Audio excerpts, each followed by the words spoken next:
প্রধানমন্ত্রীর সরকারি বাসভবনের অন্ধকার কক্ষ। দেয়ালে ঝুলছে বিশাল ঘড়ি, কাঁটা যেন থমকে গেছে। বাইরে হালকা সাইরেন বাজছে, মাঝে মাঝে দূরে কুকুরের হাউমাউ শব্দ ভেসে আসছে। ঘরের ভেতরে ছড়িয়ে আছে অস্বস্তির নিস্তব্ধতা। মোদি একা বসে আছেন চেয়ারে, চোখে অস্থিরতা। টেবিলের উপর ছড়ানো নথি আর টিভি পর্দায় ভেসে উঠছে কাঠমান্ডুর আগুনের ছবি। নেপালের প্রধানমন্ত্রী অলির হেলিকপ্টারে করে পালানোর দৃশ্য দেখেই তার বুক কেঁপে উঠল। মনে পড়ে যাচ্ছে বাংলাদেশের সেই রাত, যখন শেখ হাসিনা শেষ পর্যন্ত দেশ ছাড়তে বাধ্য হয়েছিল। ইতিহাসের সেই পাতাগুলো যেন আবার উল্টে যাচ্ছে সামনে।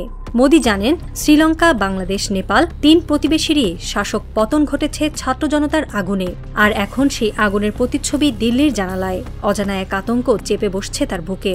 ঘরের ভেতরে নিস্তব্ধতা, কিন্তু মনে হচ্ছে বাইরের রাস্তায় ফিসফিস করছে হাজার কণ্ঠ। পরবর্তী গন্তব্য ইন্ডিয়া। এই মুহূর্তে যেন এক নতুন বাস্তবতার শুরু।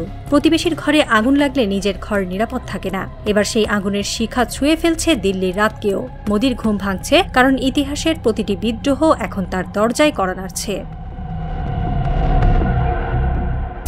বিশেষজ্ঞরা বলছেন, শ্রীলঙ্কা, বাংলাদেশ ও নেপালের আন্দোলন কোনো বিচ্ছিন্ন ঘটনা নয়। গভীরভাবে দেখলে স্পষ্ট হয় এক অভিন্ন প্যাটার্ন। অর্থনৈতিক সংকট ও দুর্নীতি, তরুণ প্রজন্মের নেতৃত্বে গণ আন্দোলন, সোশ্যাল মিডিয়াকে হাতিয়ার বানিয়ে সংগঠিত বিদ্রোহ, সরকার প্রধানের পতন ছাড়া আন্দোলনের ইতি নয়। রাজনৈতিক বোদ্ধারা মনে করছেন, দক্ষিণ এশিয়ার এই আন্দোলনগুলো একটি নতুন সামাজিক বাস্তবতার প্রতিফলন। মানুষ আর কেবল অর্থনৈতিক সমস্যায় ক্ষুব্ধ নয়, তারা স্বৈরাচারী শাসন, দুর্নীতি ও কর্তৃত্ববাদকে প্রত্যাখ্যান করছে। বিশেষ করে তরুণ প্রজন্ম, যারা সোশ্যাল মিডিয়ার যুগে বড় হয়েছে, তারা প্রচলিত রাজনৈতিক কাঠামোকে আর বিশ্বাস করছে না। তারা নিজেরাই নেতৃত্বে আসছে, স্লোগান তৈরি করছে, রাস্তায় নামছে। শ্রীলঙ্কায় জনগণের ক্ষোভ শুরু হয়েছিল জ্বালানি ও খাদ্য সংকট থেকে। বাংলাদেশে তা শুরু হয় সীমাহীন দুর্নীতি ও দমননীতির বিরুদ্ধে। নেপালে ছাত্ররা সরাসরি সরকারের প্রাসাদে আগুন ধরায়। তিনটি ক্ষেত্রেই আন্দোলন শুরু হয় ছোট ছোট দাবিতে, কিন্তু শেষ হয় শাসকের পতনে। এই ধারা বিশ্লেষকরা আঞ্চলিক বিদ্রোহের চক্র বলে উল্লেখ করছেন। যখন এক দেশে সফল বিদ্রোহ ঘটে, তখন প্রতিবেশী দেশের মানুষ ভাবে, আমরাও পারব। এই মনস্তাত্ত্বিক সংযোগ আন্দোলনকে সীমান্ত ছাড়িয়ে ছড়িয়ে দেয়।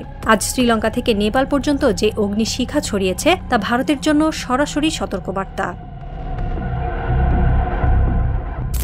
বিশেষজ্ঞরা বলছেন, মোদির চারপাশে তৈরি হওয়া অস্থিরতা কেবল রাজনৈতিক বিরোধিতার বিষয় নয়, বরং বহুমাত্রিক সংকটের প্রতিফলন। কৃষক আন্দোলন ভারতের গ্রামীণ অর্থনীতির ভঙ্গুরতার সামনে নিয়ে এসেছে। সেই ক্ষত এখনও শুকায়নি। অন্যদিকে শহরে শিক্ষিত তরুণদের মধ্যে বেকারত্বের হার ভয়াবহ মাত্রায় পৌঁছেছে। এই দুই শ্রেণীর ক্ষোভ একসাথে মিলে গেলে তা এক অপ্রতিরোধ্য আন্দোলনে রূপ নিতে পারে। সংখ্যালঘুদের উপর ধারাবাহিক নিপীড়ন শুধু দেশের ভেতরে বিভাজন তৈরি করছে না, বরং আন্তর্জাতিক মহলেও ভারতের ভাবমূর্তিকে প্রশ্নবিদ্ধ করছে। যুক্তরাষ্ট্র ও ইউরোপীয় ইউনিয়নের মানবাধিকার সংস্থাগুলো ইতিমধ্যে উদ্বেগ প্রকাশ করেছে। ফলে মোদি সরকার দ্বিমুখী চাপের মুখে। ভেতরে জনরোষ, বাইরে কূটনৈতিক চাপ। এছাড়া গণমাধ্যম ও বিচার ব্যবস্থার উপর কঠোর নিয়ন্ত্রণ জনগণের বিশ্বাসকে আরও ভেঙে দিয়েছে। যখন মানুষ দেখে যে তাদের কণ্ঠস্বর দমিয়ে দেওয়া হচ্ছে এবং বিচার ব্যবস্থা পক্ষপাত তুষ্ট, তখন বিদ্রোহের আগুন আরও দ্রুত ছড়িয়ে পড়ে। রাজনৈতিক বোদ্ধারা মনে করছেন, মোদির জনপ্রিয়তা একসময় বিজেপির সবচেয়ে বড় শক্তি ছিল, কিন্তু এখন সেই জনপ্রিয়তাই পরিণত হচ্ছে দুর্বলতায়। কারণ যখন শাসকের প্রতীক হয়ে ওঠা ব্যক্তির উপর আস্থা ভেঙে যায়, তখন বিদ্রোহের লক্ষ্য হয় সরাসরি সেই ব্যক্তিকে কেন্দ্র করে। বাংলাদেশের শেখ হাসিনা কিংবা নেপালের কৌশল শর্মার মতো মোদিও সেই বাস্তবতার বাইরে নন। শ্রীলঙ্কা, বাংলাদেশ ও নেপালের পতন কি কেবল কাকতালীয়? বিশেষজ্ঞরা বলছেন, না। তাদের মতে এটা দক্ষিণ এশিয়ার রাজনীতিকে নতুনভাবে সাজানোর এক মাস্টার প্ল্যান। এই পরিকল্পনার কেন্দ্রে আছে তরুণ প্রজন্ম। তারা শুধু প্রতিবাদ করছে না, তারা রাষ্ট্রীয় ক্ষমতার কাঠামো ভেঙে দিচ্ছে। তারা দেখিয়ে দিচ্ছে, যদি সাহস থাকে তবে রাষ্ট্রযন্ত্রকে চ্যালেঞ্জ করা যায়। বাংলাদেশের বিদ্রোহকে তাই বলা হচ্ছে বাংলাদেশ মডেল। এই মডেল দ্রুত ছড়িয়ে পড়ছে এবং এর শেষ লক্ষ্য হতে পারে ভারত। এখানে সোশ্যাল মিডিয়ার ভূমিকা গুরুত্বপূর্ণ। ফেসবুক, টুইটার, ইনস্টাগ্রাম ও টিকটকের মতো প্ল্যাটফর্মে বিদ্রোহের ছবি, ভিডিও ও স্লোগান দ্রুত ছড়িয়ে পড়ছে।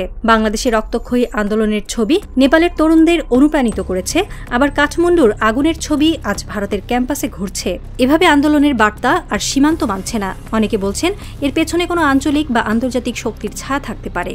ভূ রাজনৈতিক প্রতিযোগিতায় দক্ষিণ এশিয়া সবসময়ই একটি উত্তপ্ত অঞ্চল। তাই ছাত্র যুব আন্দোলনের এই ধারাবাহিকতা হয়তো বড় শক্তিগুলোর কৌশলগত পরিকল্পনার সঙ্গে যুক্ত। তবে অন্য অংশ মনে করছে, এটি জনগণের স্বতঃস্ফূর্ত বিদ্রোহ, অন্যায়ের বিরুদ্ধে তরুণ প্রজন্মের স্বাভাবিক প্রতিক্রিয়া। ফলাফল যাই হোক, বাংলাদেশ মডেল এখন আর কেবল বাংলাদেশের ভেতরে সীমাবদ্ধ নয়, এটি আঞ্চলিক রাজনৈতিক পরিবর্তনের প্রতীক হয়ে উঠছে। ভারতের রাজনৈতিক বাস্তবতায় নরেন্দ্র মোদী দীর্ঘদিন ধরে জনপ্রিয়তার প্রতীক হলেও সাম্প্রতিক বছরগুলোতে সেই জনপ্রিয়তা ক্ষয়ে যাচ্ছে। কৃষক আন্দোলনের সময় দিল্লির রাজপথে লক্ষ লক্ষ মানুষ তার বিরুদ্ধে বিক্ষোভ দেখিয়েছে। মণিপুরের অশান্তি ও সংখ্যালঘুদের প্রতি বৈষম্যের অভিযোগ বিজেপি সরকারের ভাবমূর্তি ক্ষতিগ্রস্ত করেছে। এসব ইস্যু এখনও সমাধান হয়নি, বরং ক্ষোভ জমে আছে। ভারতের সবচেয়ে বড় শক্তি ও দুর্বলতা একসঙ্গে হল তরুণ প্রজন্ম। জনসংখ্যার বিশাল অংশ তরুণ, কিন্তু তাদের জন্য পর্যাপ্ত কর্মসংস্থানের ব্যবস্থা নেই। শিক্ষিত বেকারত্ব বাড়ছে, আর এই হতাশাই আন্দোলনের জ্বালানি হয়ে উঠতে পারে। বাংলাদেশ ও নেপালের মতো যদি তারা একত্রিত হয়, তবে মোদির শাসনকে টিকিয়ে রাখা কঠিন হয়ে পড়বে। এছাড়া ভারতের ভেতরে ধর্মীয় মেরুকরণ রাজনৈতিক ফাটলকে আরও গভীর করছে। একদিকে হিন্দুত্ববাদী জাতীয়তাবাদ, অন্যদিকে সংখ্যালঘুদের বঞ্চনা। এই বৈপরীত্য সমাজে ক্ষোভের আগুন জ্বালাচ্ছে। বিশেষজ্ঞরা বলছেন, এই ক্ষোভ যদি সংগঠিত আকার নেয়, তবে ভারতের রাজনৈতিক স্থিতিশীলতা ভেঙে পড়তে সময় লাগবে না। আন্তর্জাতিক মহলেও ভারতের পরিস্থিতি গভীরভাবে পর্যবেক্ষণ করা হচ্ছে।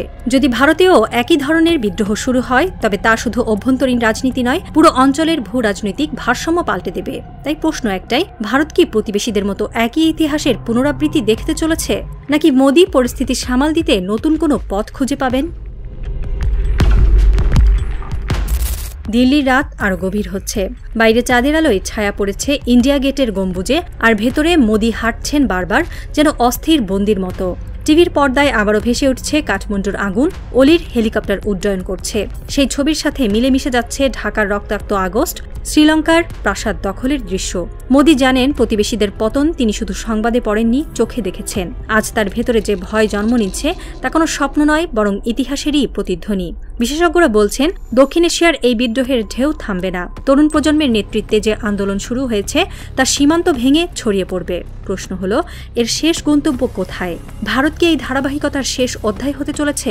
যদি প্রতিবেশীর ঘরে আগুন লাগে, নিজের ঘরকে আর নিরাপদ বলা যায় না। সময়ের অপেক্ষা মাত্র, কখন দিল্লির রাতও জ্বলে ওঠে বিদ্রোহের আগুনে।